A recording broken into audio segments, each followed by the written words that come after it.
meglio tacere e sembrare stupidi. Pensavo a lui. Dovevi buttarti.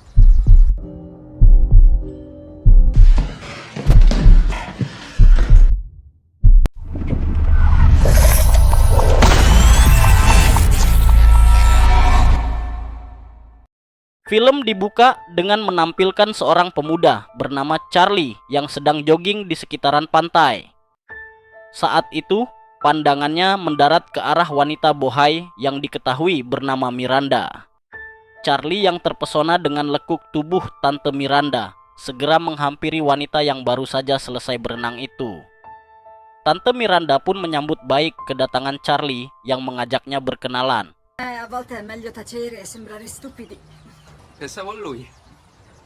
Dovevi buttarti. Molto bene, sei stato... Meski di usianya yang sudah hampir kepala 5, namun pesona Tante Miranda tak kalah dari ciwi-ciwi remaja. Dalam perkenalan itu, Charlie mengatakan jika dirinya bekerja di perpustakaan kota dan hampir tiap hari mampir ke pantai ini. Tante Miranda pun balik memperkenalkan diri sebagai istri dari pengusaha kaya dan memiliki seorang anak tiri. Miranda juga mengatakan jika keluarganya baru saja pindah ke kota ini karena pantainya yang indah. Setelah perkenalan singkat itu, Miranda pamit untuk pulang. Pandangan Charlie tak berkedip sedikit pun saat melepas kepergian Tante Bohai itu. Comunque sono Marilyn. Di keesokan harinya, tampak Charlie yang lagi bekerja di perpustakaan. Tiba-tiba, Tante Miranda datang, dan hal itu membuat Charlie sedikit kaget. Charlie segera menghampiri tante pujaannya itu, dan mereka kembali mengobrol. Saat itu, Charlie melihat ada bekas lebam di area wajah Tante Miranda. Dengan sedikit perhatian, Charlie bertanya tentang luka lebam itu. Miranda pun mengatakan jika ini adalah hasil karya dari suaminya yang bernama Boston. Miranda mengakui jika Boston memiliki sikap temperamen. Dia dihajar karena pulang telat akibat ngobrol sama Charlie kemarin sore. Sono stata troppo tempo a parlare con te, sono arrivata a leggere, insomma, intendo una storia che... Connor. Setelah menemaninya berkeliling mencari buku, Charlie diberikan tips berupa uang Tante Miranda. Charlie sempat menolak, namun Charlie tiba-tiba menerimanya karena dia menyadari sesuatu. Dan benar saja, ternyata Miranda menuliskan nomor handphonenya di lembaran uang tersebut. Charlie pun menyadari jika ini adalah kode terselubung dari Tante Miranda. Insisto.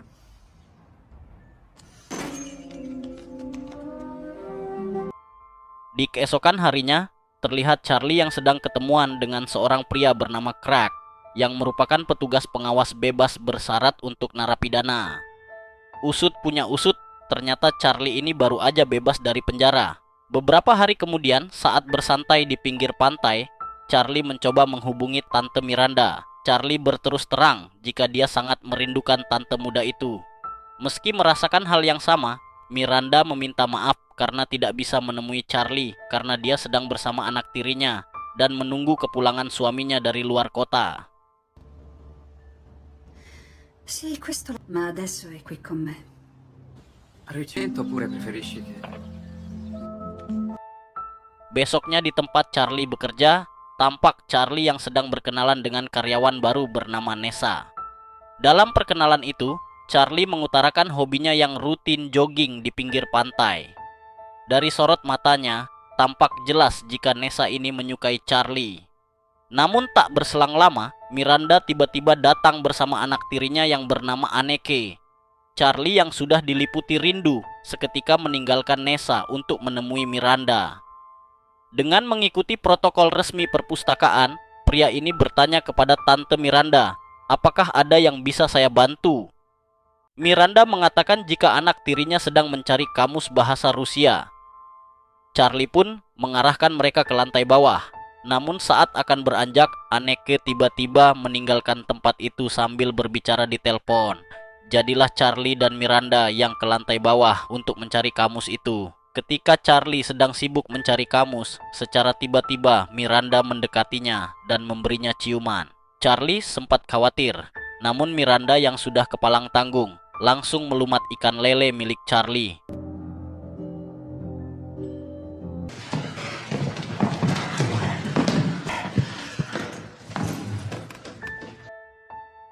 Charlie merasa sangat senang karena hubungan mereka menunjukkan progres seperti yang dia harapkan. Beberapa hari kemudian, mereka melanjutkan pertemuan di pantai. Saat itu, Miranda curhat tentang permasalahan dalam hidupnya. Miranda berkata jujur jika selama ini dia hidup dalam ketakutan karena acap kali menerima KDRT dari suaminya. Bahkan hanya perkara hal sepele, dia selalu mendapat bogem mentah. Charlie pun menyarankan agar Miranda melaporkan hal itu kepada polisi untuk memberi pelajaran kepada suaminya itu. Namun Miranda mengatakan jika itu hanya akan sia-sia. Pasalnya, Boston ini seorang pengusaha kaya raya yang memiliki pengaruh dan koneksi yang kuat. Setelah itu, Charlie pun balik bercerita tentang kisah hidupnya. Charlie mengisahkan jika 2 tahun lalu dia terlibat cekcok dengan seorang pria di sebuah klub malam. Saat itu, doi nggak sengaja mendorong pria itu sampai jatuh dan koma. Dan beberapa hari kemudian, pria itu dinyatakan koid. Sono stato invitato per me quando andavo a scuola, lui abitava lì vicino. Ti fa spaventarmi. Ringkas cerita, di suatu pagi saat Charlie sedang jogging, Miranda menghubunginya dan ngajak ketemuan. Ketika bertemu, Charlie melihat Miranda yang semakin stres karena baru saja dibogem sama suaminya. Sikap kesatria Charlie tiba-tiba muncul dan mengatakan jika dia akan membela Miranda habis-habisan. Melihat Charlie yang sedang emosi, Miranda mengajaknya ke sebuah rumah miliknya yang jauh dari kota. Untuk meredam amarah Charlie, Miranda mengajaknya berbuai-buai santuy sambil bermandikan lendir.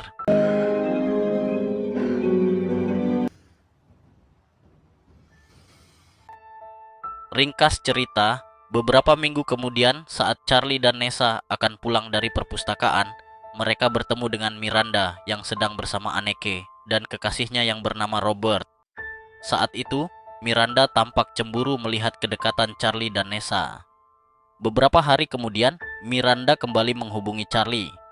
Namun kali ini suara Miranda terdengar lirih dan gemetaran karena ketakutan. Charlie langsung connect jika Miranda lagi-lagi mendapat kekerasan dari suaminya. Dengan amarah yang meluap-luap, Charlie mengatakan jika seharusnya suami Miranda itu lenyap dari muka bumi ini, dan itu akan membuat hidup Miranda akan lebih baik. Perkataan itu langsung diamini oleh Miranda. Dia mengatakan jika suaminya pantas untuk dilenyapkan, dan itu akan membuka jalan untuk dia memulai hidup baru bersama Charlie.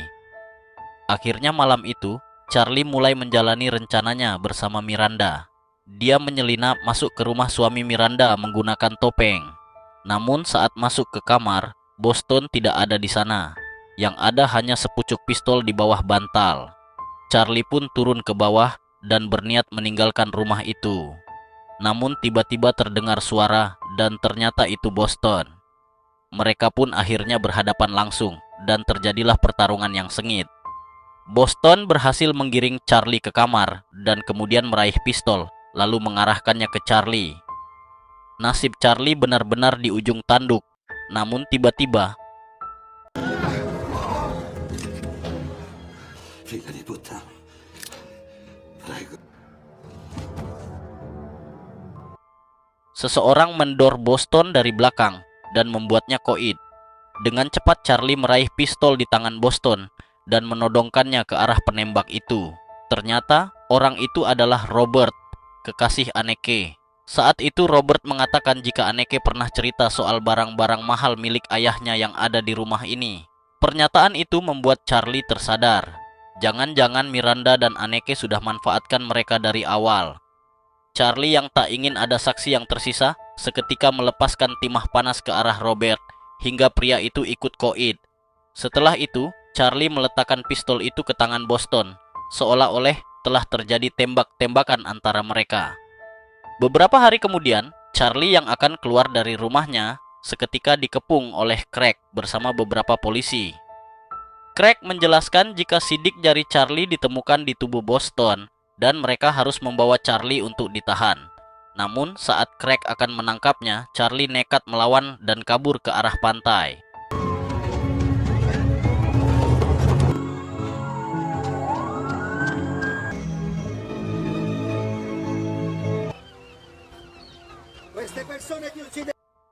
polisi pun segera mengejar sampai ke tepi pantai. Hal itu membuat Charlie menjadi heran, mengapa polisi bisa tahu jika dia akan melarikan diri ke pantai.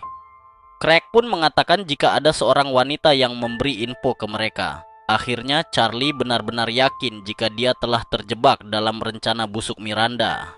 Saat dia akan menghubungi Miranda, timah panas lebih dulu mendarat di tubuhnya. Charlie pun akhirnya koid di tempat favoritnya itu. Stenditi a terra! Stenditi a terra! No! Non lo fare! Bates, no! Bates, no! No! Di akhir film, scene memperlihatkan Miranda yang lagi asik nikmatin hidupnya bersama Anneke.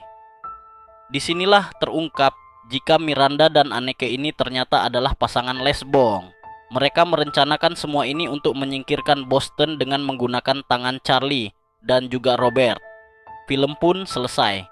Terima kasih telah menonton. Jangan lupa tinggalkan like dan tekan tombol subscribe. No one will